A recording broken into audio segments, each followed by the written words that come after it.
Ini salah satu mentor online saya, Steve Jobs, ya. Dia nggak kenal saya. Saya sering nontonin biografi dia, ya, speech-nya dia, motivasi dia. Dia menjelaskan bahwa kenapa dia tetap ada di Apple, bisnis Apple, ya. Anda tahu kan bisnis Apple itu kan yang paling besar ya untuk komputer, ya. Mungkin setelah itu ya Microsoft, Bill Gates. Tapi dia bilang seperti ini, ya saya puterin videonya, terus saya terjemahkan supaya Anda paham. Oke? Orang-orang mengatakan Anda harus memiliki banyak gairah untuk apa yang Anda lakukan, dan itu sepenuhnya benar. Alasannya, karena ini sangat sulit jika tidak, setiap orang yang rasional akan menyerah. Ini benar-benar sulit, dan Anda harus melakukannya selama periode waktu yang panjang. Jadi jika Anda tidak menyukainya, jika Anda tidak bersenang-senang melakukannya, Anda tidak benar-benar menyukainya, Anda akan menyerah, dan itulah yang terjadi pada kebanyakan orang. Sebenarnya jika Anda benar-benar melihat orang yang akhirnya sukses di mata masyarakat, dan orang-orang yang tidak sukses, seringkali orang-orang yang sukses menyukai apa yang mereka lakukan, sehingga mereka bisa bertahan ketika keadaan menjadi sangat sulit. Dan orang-orang yang tidak menyukainya berhenti karena mereka waras. Siapa yang mau menghadapi hal-hal seperti itu jika Anda tidak menyukainya? Jadi, ini banyak kerja keras dan banyak kekhawatiran yang konstan. Dan jika Anda tidak menyukainya, Anda akan gagal. Ya, Anda paham nggak maksud dari sini? Ya, artinya apa? Anda harus tahu dulu kenapa Anda jalankan bisnis Atomi. Anda harus tahu dulu. Karena tanpa Anda mengetahui kenapa Anda jalankan bisnis Atomi, Anda nggak akan punya gairah untuk melakukannya. Dan Anda akan menyerah karena yang namanya bisnis pasti Anda ketemu masalah. Anda mau bisnis apapun ya di luar Atomi, Anda mau buka warung Indomie, Anda mau buka kafe, restoran, toko, kelontong dan lain sebagainya, nggak mungkin Anda nggak akan ada masalah. Ya, masalah uang, modal. Emang buka bisnis nggak pakai modal? Masalah pegawai. Emang mau buka toko nggak perlu pakai pegawai? Buka restoran nggak pakai pegawai? Belum masalah logistiknya, Anda harus siapin produk yang harus Anda jual. Emang nggak ada masalah di situ? Masalah dengan supplier, mungkin suppliernya curang dengan Anda, ya. Atau masalah pegawai yang nyolong dan lain sebagainya, masalah preman di jalan, masalah tukang parkir dan lain sebagainya. Yang namanya bisnis, pasti ada masalah. Kalau Anda nggak mau ada masalah, jangan berbisnis.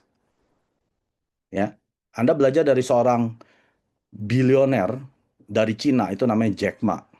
Dia mengajarkan bagaimana punya sikap sebagai pebisnis. Anda pelajari itu. Jadi saya nggak punya waktu jelaskan. Karena Steve Jobs ini, pendiri Apple, dia bilang, sangat sulit jika Anda tidak punya gairah ini, karena orang yang normal akan menyerah. Paham ya? Pada saat ketemu masalah, hanya orang normal akan menyerah. Tapi yang tidak menyerah ini, itu Chairman Park bilang apa? Orang gila. Hanya orang gila yang tidak menyerah. Ya, kenapa dia tidak menyerah? Karena dia menyukai atau dia bersenang-senang, enjoy melakukannya. Makanya mereka tidak menyerah. Jadi Anda harus benar-benar menyukai jalankan Atomi. Kalau Anda tidak menyukai menjalankan Atomi, ya Anda pasti menyerah, dan ini sudah terjadi kepada kebanyakan orang. Karena dia nggak having fun, ya, nggak enjoy the process, nggak nikmati proses menuju kesuksesan. Mereka hanya mau sampai jadi orang sukses, tapi tidak mau perjalanannya. Anda hanya mau sampai di puncak, tapi nggak mau perjalanan naik ke puncak. Ya, Anda mau jalan-jalan ke Singapura aja, Anda mesti bersusah payah ke airport, nunggu pesawat, duduk sempit-sempitan di pesawat, ya turunin bagasi. Anda nggak mau nikmati perjalanannya ini. Anda cuma mau sampai di Singapura, jalan-jalan, nikmati. Ya pulang juga mesti susah loh. Ya, jadi perjalanan kesuksesan itu nggak ada yang simple, Bapak. Nggak ada yang enak. Orang hanya mengecap, wah, Pak Mike enak sekarang sudah jadi Sharon Rose, ya. Dalam 3 tahun saya bisa jadi Sharon Rose. Ada yang tahu nggak perjalanan saya dari awal agent sampai jadi Sharon Rose? Berdarah-darah, ada yang tahu nggak? Setiap malam saya nangis, lagi mandi, ada yang tahu nggak? Nggak ada yang tahu kan? Saya ditolakin, saya berasa kok susah amat ini bisnis. Ada yang tahu nggak? Tapi saya nggak pernah mengungkapkan ke siapapun, termasuk ke istri saya sendiri. Saya simpan dalam hati, saya perbaiki karakter saya, besok saya menjadi orang yang lebih baik dari kemarin. Itu yang saya lakukan 3 tahun pertama. Jadi kalau Anda berasa sulit, Anda bukan orang spesial. Ya, di sini yang tadi bilang keluh kesah sulit, Anda bukan orang spesial, Anda orang normal. Semua leader yang sukses sudah melaluinya. Tapi apa yang membedakan kami dengan mereka yang gagal? Kita tetap menyukai apa yang kita lakukan. Emang home party saya suka? Nggak suka, Bapak Ibu. Mendingan saya di rumah nonton Netflix, main game, jalan-jalan sama anak saya, ya main golf keliling. Tapi kenapa saya tetap lakukan? Karena saya harus menyukainya ini. Harus enjoy ketemu orang, ya. Dan Anda dengar tadi Steve Jobs bilang apa? Orang yang akhirnya sukses ya di mata masyarakat dan orang yang akhirnya gagal, seringkali orang sukses ini menyukai apa yang mereka lakukan sehingga mereka bisa bertahan ketika keadaan menjadi sangat sulit. Ya, dia nggak bilang menjadi sulit, menjadi sangat sulit. Kita akan ada di satu titik itu sangat sulit yang akan kita akhirnya menyerah, memutuskan untuk menyerah, ya. Jadi pada saat kita mau memutuskan untuk menyerah, makanya Anda harus punya life skenario. Anda tempel di dinding yang dimana Anda selalu lewati setiap 30 menit. Ke WC, Anda lihat. Ya.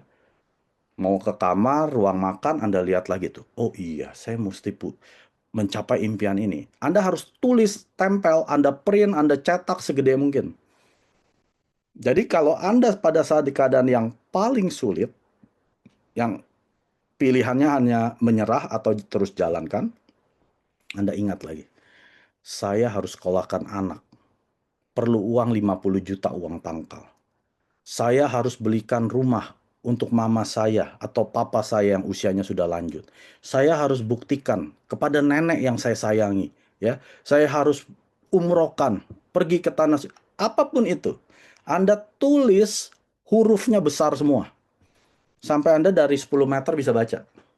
Jadi pada saat Anda dalam keadaan yang sangat sulit, saya jamin Anda nggak akan menyerah. Oke? Dan orang yang tidak enjoy the process, yang nggak menyukai proses perjalanan ini, mereka tuh orang waras. Makanya Chairman Park selalu bilang apa? Anda jalankan atomi, jangan jadi orang waras. Jadilah orang gila. Karena orang gila nggak akan melihat keadaan. Ya, orang gila nggak akan siap menghadapi hal-hal sangat sulit. Dan disuruh sukai. Suruh sukai berserang, suruh sukai home party, ya, suruh sukai table talk. Itu hanya orang gila, Bapak Ibu. Dan ini harus banyak kerja keras dan akan banyak kekhawatiran yang terus-menerus menghantui Anda. Bener gak sih bisa sukses? Bisnis model gini kan susah, kata orang tuh chance-nya ya, peluang untuk suksesnya kecil sekali loh. Bener gak sih bisa sukses? Ya, kekhawatiran ini akan terus masuk. Apalagi, aduh saya kan nggak bisa presentasi, saya nggak bisa bikin materi, saya nggak bisa ini. Ini kekhawatiran akan terus menghantui Anda selama Anda tidak punya visi yang jelas. Karena kalau Anda tidak menyukai hal yang perlu dilakukan di Atomi, Anda akan gagal. Anda catat omongan ini. Kalau Anda nggak enjoy the process, Anda nggak nikmati lembah yang di bawah dan di atas, Anda akan menyerah. Ingat ini, waktu Anda mau naik ke puncak berikutnya, Anda harus turun lembah tersebut. Ya, gunung itu nggak ada yang nempel. Gunung itu selalu ada jaraknya. Pada saat Anda sudah di puncak gunung yang pertama, ya mungkin Sales Master, Anda mau naik puncak gunung kedua yaitu Diamond Master, akan ada turun gunung sedikit. Nah, di sini titiknya. Anda mau terus maju, berjalan melalui lembah, atau Anda menyerah. Kalau Anda menyerah, Anda nggak akan ke gunung berikutnya. Karena setiap perjalanan naik gunung, ya, kita akan masuk ke dalam lembah, akan naik ke gunung yang lebih tinggi. Mau naik gunung ketiga, turun gunung kedua, naik ke gunung yang lebih tinggi, itu sudah normal. Dan orang sukses paham tentang ini. Jadi nggak ada orang yang naik gunung, nggak perlu turun gunung. Ya, itu Anda Tuhan bisa terbang, loncat ke gunung berikut. Nggak ada Bapak Ibu. Anda akan mengalami masa-masa yang sulit. 구독, 좋아요 눌러주세요.